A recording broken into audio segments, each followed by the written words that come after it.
Welcome to Conversations on the Coast, San Francisco's premier author interview program. Today we have something very, very special. We don't have an author, we have an illustrator to talk to. But what an illustrator. Whoa! Her name is Robin Preiss Glasser, and she's... How many books have you illustrated? Can you remember? Oh, it's around 30 at this Around point. 30 books. Yeah. But the book that we want to talk about today is called T for Ruby. The author, hold on, folks, Sarah Ferguson, the Duchess of York. The publisher is Simon & Schuster Books for Young Reader. You know, this Sarah Ferguson thing, this is part of your shtick, it seems to me, because you seem to like to do star books. For example, you've done one or more books with Judith Viorst? Three. Mm-hmm. How did that happen? Well, I was really fortunate that my first book was done with Judith Viorst. Nice way to start. Nice way to start. Good kickoff. And she was so gracious and so wonderful to work with. And I've always I've also done a book with Garrison Keillor. I'm just attracted to great minds and people who are very special. And so I've done a few books with non-celebrity authors, but let's talk about one of your other celeb books. You've done 2 books with Lynn Cheney. 3 books with Lynn Cheney. Yes. Wow. Yeah. How was that? Well, she's brilliant. Her platform and what she is interested in is teaching history to children. Mm-hmm. She has a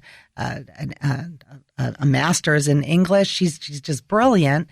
And so working with her was incredible, and it was a very hands-on collaborative experience working with her, and very interesting because our first book came out right after 9/11, and during those troubled times, we did a book on patriotism. It was really incredible to be emailing her every single day and to be talking about caring about America at the time when we all really were caring about America. Yeah. So I really felt like I was in the thick of things. Did those books do well, her books? Yeah, I think we sold 1 million of those books. That's great. Yeah, they did really well. When I look, however, at the back flap of this book, published, as we said, by Simon & Schuster Children's Book, it is gracious enough to identify you as follows.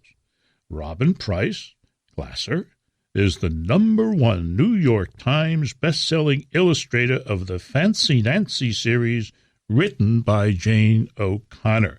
Tell us about you and Jane. I mean, you guys are gold or platinum. I don't know. Yeah, I think we've sold 3 million of those so far, and they've only been out 3 years. I don't know what's going on. It's just very interesting. Ever since I guess 2000, every one of my books with different authors have gone on the New York Times bestseller list, and Fancy Nancy for 2 years solidly. So it's I'm not quite sure what it is, but it's fun. I'm enjoying it. I think you shouldn't find out. I'm not It'll go away. Yeah. This book too. The one first thing about the Fancy Nancy series, it seems to me that is constant, and I think resonates with so many kids and their mothers, is young girls' desire to dress up and act out. Yeah, I think as Jane always says, is that all of us women are somehow born with a glitz gene. And with a what? Glitz gene. Glitz? I thought you said glitch. Glitz, and it's really amazing. I mean, little 2-year-olds, they just want to put the tutu on top of the pants on top of with the cape and you see it everywhere you go. And so we're really only drawing what we're seeing. I'm only drawing what I see the little kids are doing, and maybe it's because the kids are relating so much to Nancy that it's done as well as it has. Everybody who comes up to me at a book signing says, my grandchild, my niece, my child, my neighbor's kid is Nancy. So maybe that's what the draw is. The other thing that you see when the kids come to a Fancy Nancy event, and I've been, with you at some of them, they come in all dressed like it's incredible. like Halloween. Yeah. Yeah. But the way they come in is so natural. Yes. They're just like they're comfortable in all this get up and right. It makes them feel beautiful. Things are almost askew, falling off. But and they're not quite really comfortable, but in themselves, yes, they're just comfortable as all get beautiful. out. I had one little girl come up to me. She walked up in the line and she was all dressed up in this whole stuff. And she was a little nervous to meet me. And I said, "Oh, you look beautiful." And she did. Smiled with a big smile, and she had lost all her front teeth. But boy, she felt beautiful. Oh, isn't that wonderful? Yeah. Isn't that wonderful? Okay. Yes. We will get into Tea for Ruby, including full color illustrations on the radio, plus some breaking news. So stay tuned. You're listening to Conversations on the Coast with Jim Foster. Follow us on Twitter at Jim Foster COC or send an email to jimfostercoc@gmail.com. Tea for Ruby, the book, the author, not with us, Sarah Ferguson, and I love to say this, the Duchess of York. The illustrator, however, is with us, and that's Robin Preiss Glasser. The publisher is Simon & Schuster. Simon & Schuster. I always think of them as S&S. Yes. Simon & Schuster books for young readers. The Tea for Ruby is actually just out, recently available. And already we have some news about it, some bestseller news. It's on the New York Times bestseller list already, the first week out. In what position? Amazing.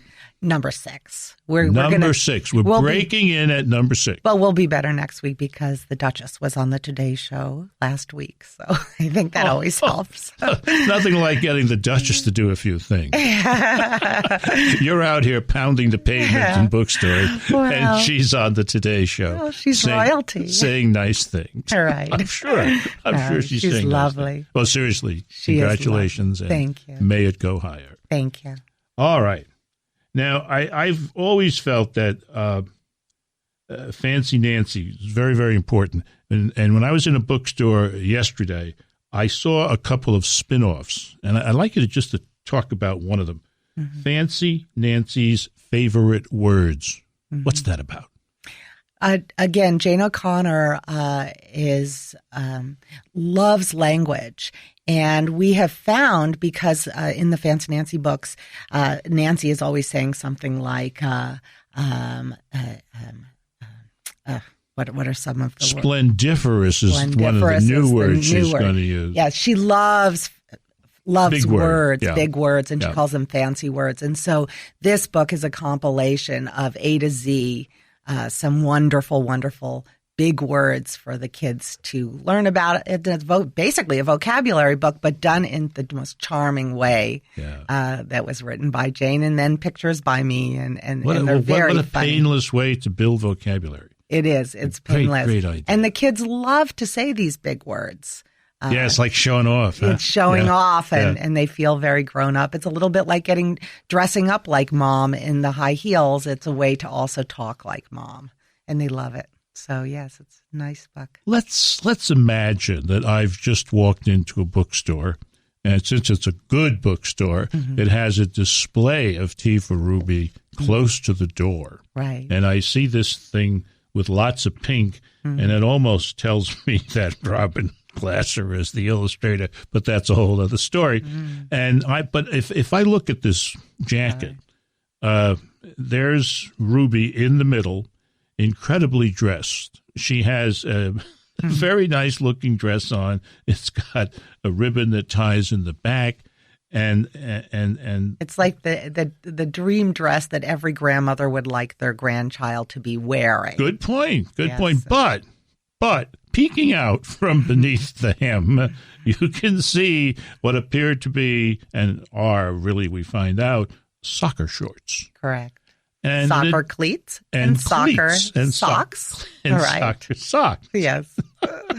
Right. And to further let us know what kind of person this Ruby is, she's spilling, quote, tea on her best dolly, having already knocked over the sugar, the creamer, and a plate with 3 cupcakes. The whole tea set is getting knocked off. Yeah, yes, that's our friend Ruby, and on the inside, she's seated at a similar table outside her house. Mm-hmm. The mailman or mailwoman has just delivered something, and she's getting all excited because when she goes to the mailbox and pulls everything out and it goes on the ground, there's a pink envelope. Mm-hmm. And what is in the pink envelope? It's an invitation to tea with the Queen.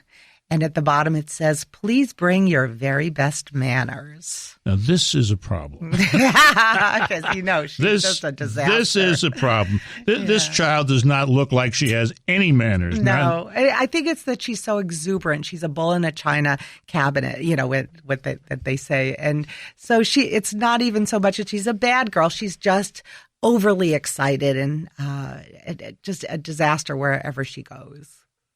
Who is Ruby modeled on? Maybe me. I think that it really was based on the Duchess. You don't have soccer cleats on, do you? No, but it is based on the Duchess. And she said to me when I first met her to talk about this book that she had a thing or two to learn about when she married Prince Andrew. She had to learn to be on time. She had to learn she had made so many mistakes. And unfortunately, the press really got into her over that. And today when you meet her, she's one of the most lovely, elegant, poised women. So she really has learned her lesson. So there's a whole decorum. There's a whole. This is where the phrase really fits a whole lifestyle to royalty. Oh, sure. And she's learned that, and she really wanted to pass that along to kids. Yeah. A lot of tea for Ruby clearly is about manners and lifestyle. But then the big day arrives, and then, stay tuned. You're listening to Conversations on the Coast with Jim Foster. Follow us on Twitter at Jim Foster COC. Or send an email to jimfostercoc@gmail.com. This is Jim Foster. It is Conversations on the Coast. Tea for Ruby is the book. Sarah Ferguson, who's flying around the world someplace, the author, can't be with us. The illustrator she is Robin Preiss Glasser. And the wonderful folks at Simon & Schuster Children's Books have done another great job. It's a beautiful book. It's got, you talk about Ruby's energy, shall we say. You've got it too. And the energy emerges in every one of the illustrations. There's a brilliant one the night before the tea where the family is at the table. And because of Ruby having her foot up on the table, she's knocked over a glass. She has leaned her chair back, making her brother drop a container of milk. And they're all trying. Eating with her fingers. Yes, she's eating with her fingers. Talking with her mouth full. Yes, and you can't even understand what she's saying. Isn't that amazing? It's so realistic. And God forbid she now has to have tea with the Queen. Yes, and it looks like we're going to have problems. It looks like she's not going to remember to chew with her mouth closed. She's not going to remember to use a fork and a napkin. She's not going to remember to wait her turn. And sit up straight. And all those things. But by the same token, it is the day, and Mom is dressing her. And the next panel is she's emerging from the car. Her father is opening the door, and she's stepping out, and she doesn't have soccer shoes on. I know. She's dressed perfectly this time. And then there's this beautiful 2-page spread of a path leading to a very lovely-looking house, and it's not the Queen's house. Whose house is it? Grandma's. It's Grandma's. Yeah. Now, why is it Grandma's house? Are you into grandmas or something?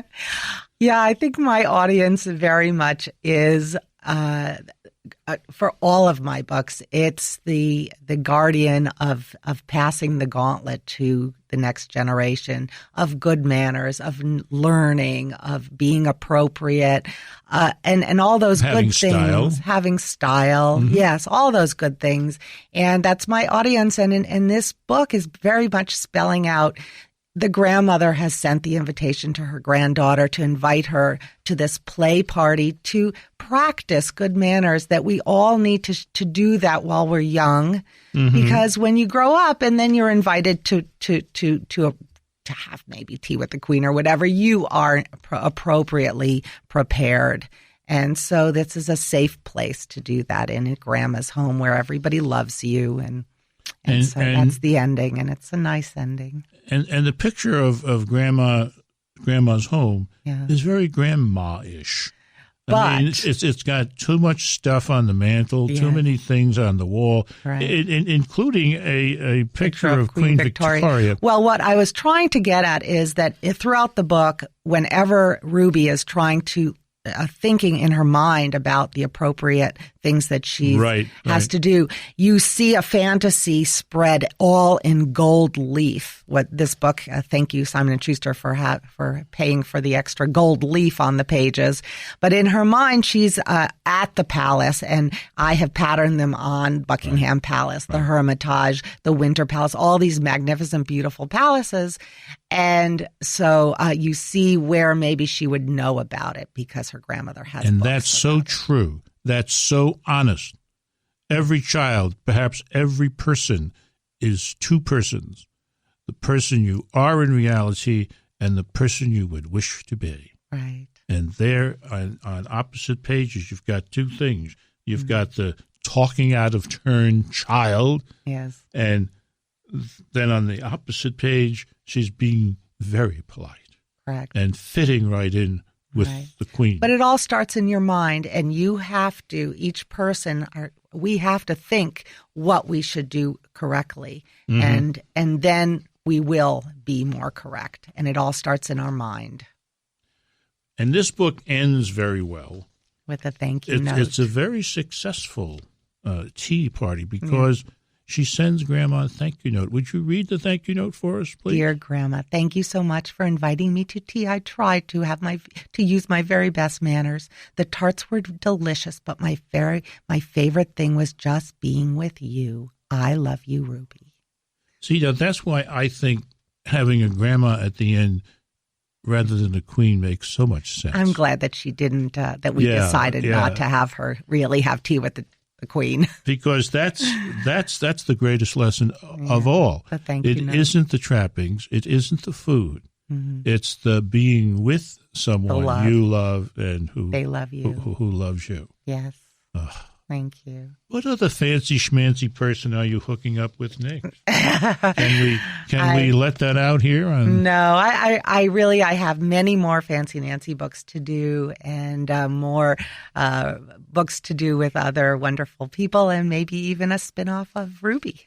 Ooh. Yes. Well, and I just announced that here with you, Jim. Thank you very much, and we're going to have you back. Today the book is Tea for Ruby. Sarah Ferguson, the Duchess of York, wrote it. Robin Preiss Glasser illustrated it beautifully. And this has been Conversations on the Coast, and I'm Jim Foster. Follow us on Twitter at Jim Foster COC, or send an email to jimfostercoc@gmail.com.